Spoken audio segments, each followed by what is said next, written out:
Alors, moi, j'ai la chance que ma thérapeute m'apporte des solutions. Pas des solutions, parce que les solutions, je les trouve moi-même. Mais me donne des directives. Par exemple, si je lui explique quelque chose sur mon couple, j'en ai marre. Mon mari, on s'engueule tout le temps. Bah, par exemple, le sujet d'avant, on s'engueule tout le temps. C'est pas normal, il est que dans les réflexions. Et ben, elle va m'essayer de me faire comprendre pourquoi il est comme ça. Peut-être que c'est dû à son enfance. Peut-être que c'est des choses qu'il veut reproduire inconsciemment. Peut-être que c'est aussi à cause de moi, par rapport à moi, mon enfance et les demandes que j'ai. Effectivement, elle me donne des solutions. C'est à moi après de les trouver. Elle me donne elle me donne des chemins. Et puis après, je me construis toute seule. Et on en discute, on échange. C'est un échange. Ah oui, c'est vrai. Ah ouais. Tu vois. Et des exercices où elle m'en donne. Comme par exemple l'exercice du hug. Pas celui-là que je viens de vous dire, mais un autre exercice de câlin. Des exercices. Oui, elle peut me donner des exercices aussi. Donc c'est à toi d'être dans la demande parce que, après voilà, je ne veux pas juger, mais normalement une thérapeute, c'est censé t'aiguiller, c'est censé te faire comprendre le pourquoi du comment des choses. C'est censé te faire comprendre pourquoi tu réagis comme ça, pourquoi la personne en face réagit comme ça à ton problème. Te donner des exercices pour essayer d'avancer et de t'améliorer ou de faire améliorer la personne ou de vous améliorer, bien évidemment. Sinon, c'est que pour t'écouter. Ok, c'est bien, tu vides ton sac, mais bon, t'avances pas. Donc parle-lui-en. D'un moment, tu vas pas payer une thérapeute et perdre ton temps. Dis-lui, moi j'ai besoin qu'on m'aiguille plus, de me faire des exercices. Montre-lui ma story. Dis-lui, moi, ma thérapeute, ce qu'elle fait, elle est géniale. Et je suis pas sûre que ce soit la seule, hein. J'en connais plein d'autres, des thérapeutes, elles font pareil. Après, attention, moi je peux comprendre que quand tu commences une thérapie avec quelqu'un, la flemme de changer. Quand tu as fait des séances et des séances avec une psy ou une thérapeute ou peu importe, ou même, pas forcément, ou même une coach de vie, ou peu importe, euh, même une coach de développement personnel, peu importe, qu'elle connaît ta vie, que tu as passé des heures à lui parler, à te confier, et que tu dois recommencer avec une autre, oh là là, c'est vrai que c'est décourageant de te dire, oh, faut tout recommencer à zéro, tout réexpliquer. En tout cas, moi, pour moi, ça me découragerait de devoir tout recommencer, parce qu'en fait, les problèmes de la Manon de maintenant, mais ils sont grave reliés au Manon d'avant. Et il y en a eu plusieurs. On est 10 dans mon corps. Donc, il faut tout recommencer pour que parce que ma thérapeute, elle peut pas me donner des conseils comme ça. Il faut que je lui explique tout. Parce que sans ça, elle n'a pas la fin de l'histoire. Tu vois. Sans le début de l'histoire. Bref.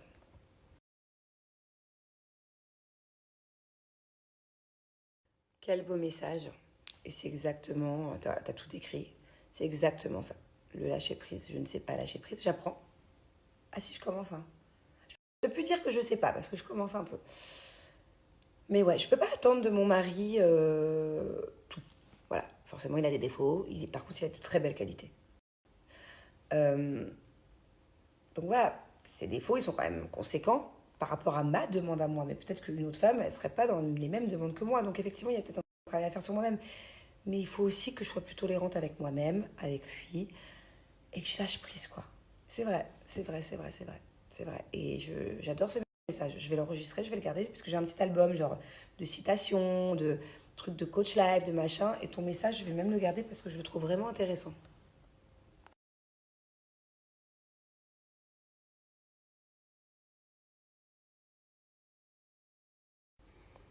Encore une fois, un message touchant. Et je suis vraiment désolée pour toi, ma chérie. En tout cas, t'es la bienvenue dans mon Snap pour vider ton sac. Ça te fait du bien. Vous êtes tous les bienvenus pour vider vos sacs. Je suis la première à le faire à chaque fois. Donc voilà.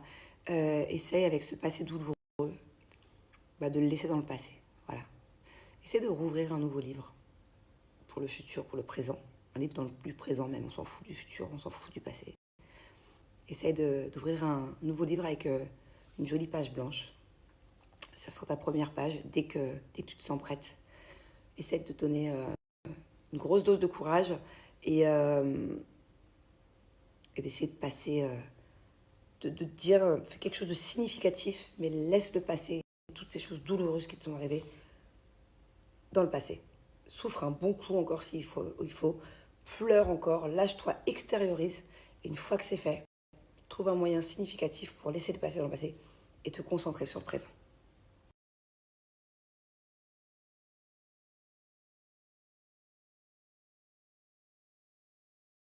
Alors, je pense que je vais pas me reconvertir, mais m'intéresser de plus en plus à la psychologie, mais pas que.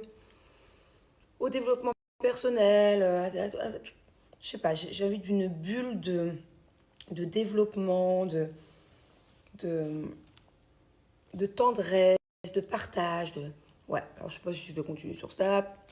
J'ai encore pas vraiment de plan dans ma tête.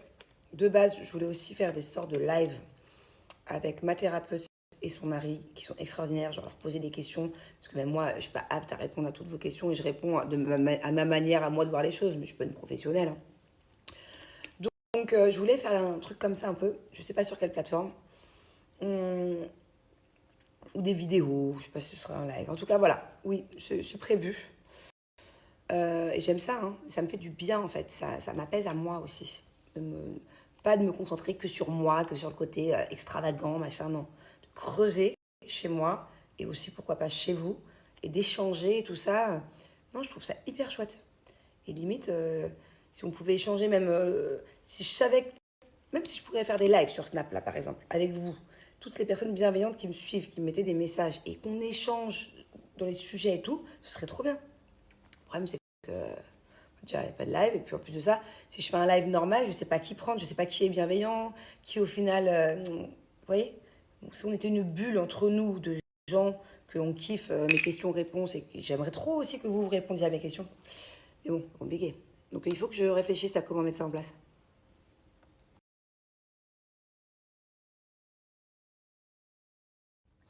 Alors, je vais aborder ce sujet avec des pincettes. Parce que il y en a qui m'attendent au tournant là. Pour le coût de la maison à 300 000 euros. Bon, encore une fois, c'était sorti de son contexte, voilà. Mais pour ceux qui n'ont pas suivi, en fait, dans un des épisodes, je ne sais plus dans quelle émission, j'ai dit 300 000 euros, c'est pas le prix d'une maison. Mais je parlais d'une maison à Dubaï, d'une grande maison, d'une grande mansion. Euh, voilà, je disais ça à l'époque à Maëva et à Jessica. Et par exemple, comparativement à ma maison ou à leur maison, ça ne vaut pas 300 000 euros. Et effectivement, on peut avoir une maison en France à 300 000 euros, mais pas à Dubaï et pas à la taille de nos maisons. Bon, bref, je viens de m'éloigner du sujet. Mais c'était, voilà, pour dire qu'on m'attend au tournant. Pour moi, 4 000 euros à Dubaï et écrit entre parenthèses foyer. Donc foyer, ça veut dire quoi? Ça veut dire que tu as une famille ou pas?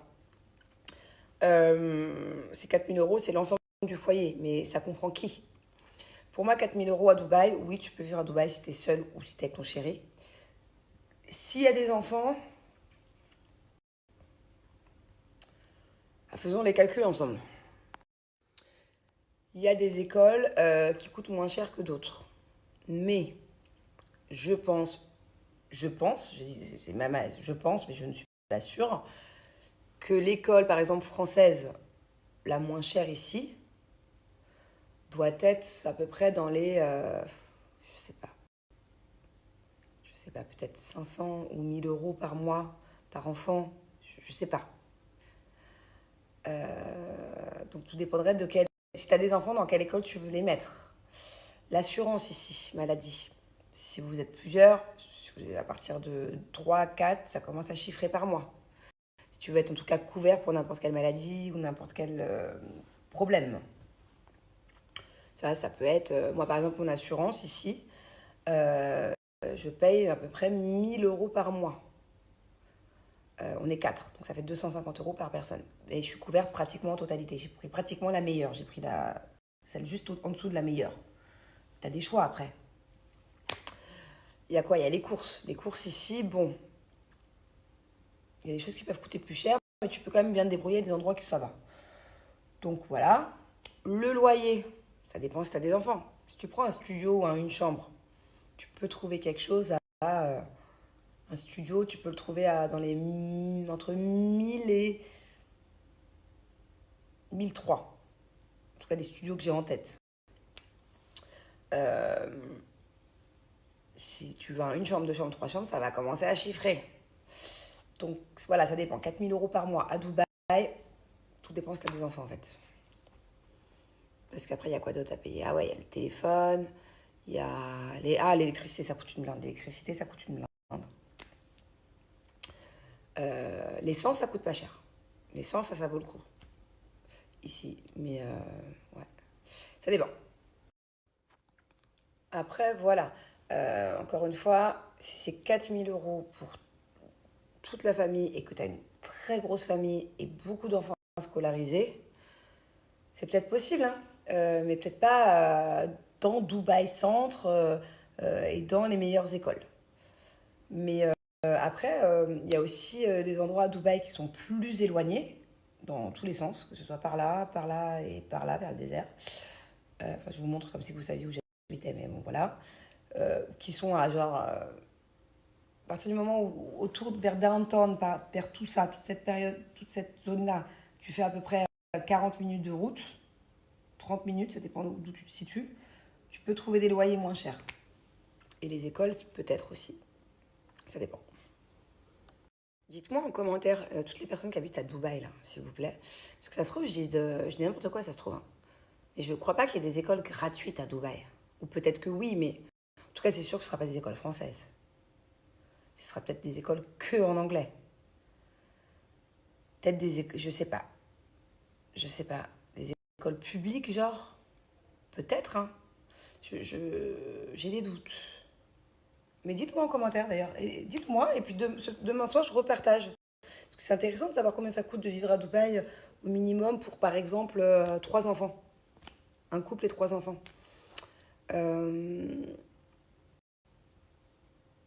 Ouais. Les écoles, je sais pas. En fait, la vérité, c'est dans le budget, ça compte, quoi. Tu vois. Donc, je sais pas. C'est des écoles publiques ou des écoles vraiment euh, abordables.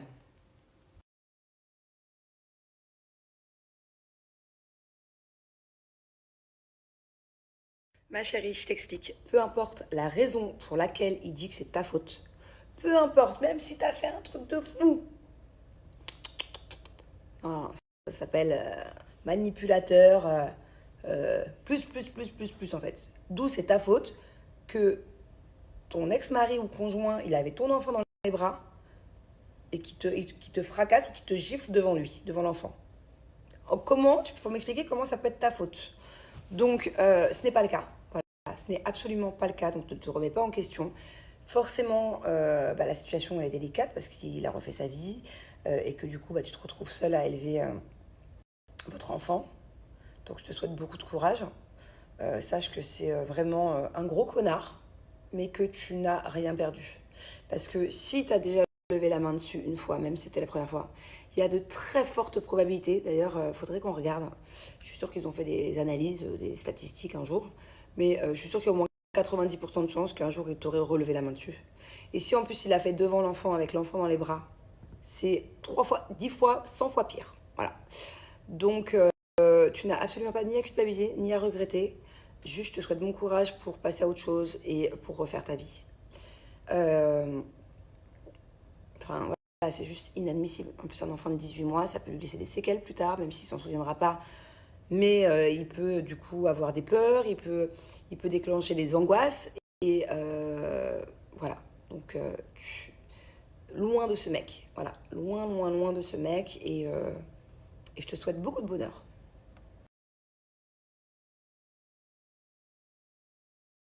Alors, je conduis très rarement parce qu'on a notre chauffeur et que notre chauffeur nous aide aussi avec les enfants, les activités, l'école, et faire les courses et tout ça.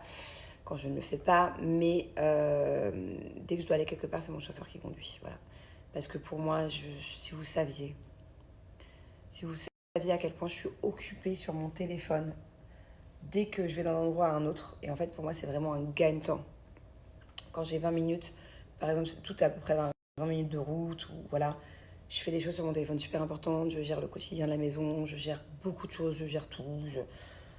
Vraiment, on dirait pas comme ça, mais ça fusionne et téléphone, bah. Même des fois, il y a des personnes qui montent avec ma voiture qui sont étonnées, quoi, qui, waouh, t'arrêtes pas en fait. Mais ça peut être tout et n'importe quoi, ça peut être des trucs pro, argent, papier, ça peut être dire à la nanny, ah bon, bah s'il te plaît, aide-moi à m'éplucher une courgette, une pomme de terre le temps que j'arrive, ça peut être en même temps gérer, oh, Thiago, dans 10 minutes, il arrête l'activité. Voilà, je suis tout le temps sur mon téléphone quand je suis en voiture. Donc, ce serait dangereux de conduire. Voilà. Et puis en plus, franchement, j'aime plus trop conduire. ça me saoule. J'ai la chance de ne pas pouvoir conduire parce que j'ai un chauffeur. Si j'avais pas le choix, je conduis, mais voilà. Même par exemple, hier, quand je suis allée chez ma copine, j'aurais pu prendre la voiture. Elle habite pas loin en plus. Mais non, j'ai pris un Uber parce que j'avais des trucs trop importants à faire sur mon téléphone et que j'étais à la bourre. Vous voyez. Donc c'est tout le temps comme ça. C'est tout le temps comme ça. Allez, on va finir avec cette question. On a bien papoté. Enfin, j'ai bien papoté. C'était quoi la question? Ah, mes études. Euh, j'ai arrêté après le brevet des collèges, donc à 16 ans. Voilà, j'ai arrêté les cours. J'ai travaillé très rapidement en tant que hôtesse dans les salons, genre Porte de Versailles, tous les salons. Alors, j'ai tout fait. J'ai fait le salon de la mariée, salon de l'agriculture, salon de la technologie, salon de tout, tout. Mais vraiment, vous n'êtes pas prêts, tous les salons que j'ai fait. Je faisais aussi de petits pour pouvoir me payer mon école de cinéma que j'ai faite par la suite. Voilà. Euh, donc j'ai fait ça, j'ai arrêté l'école en troisième et après j'ai fait une école de cinéma à Paris et à la fin à Los Angeles. Allez, je vous souhaite une bonne nuit. Je pense qu'il y en a d'ailleurs plein d'entre vous qui dorment déjà. Il y en a plein qui me disent que vous me regardez le matin. Euh, Posez vos questions pour demain, videz vos sacs, lancez des sujets, tout ce que vous voulez d'intéressant et de bienveillant, toujours ici. Et voilà, en plus je suis contente parce qu'il est tard. Ouais, enfin, je suis pas contente parce que je vais me coucher tard et demain je me lève tôt. Et du coup, je vais pouvoir voir vos questions jusqu'à tard demain. Je suis contente. Sinon.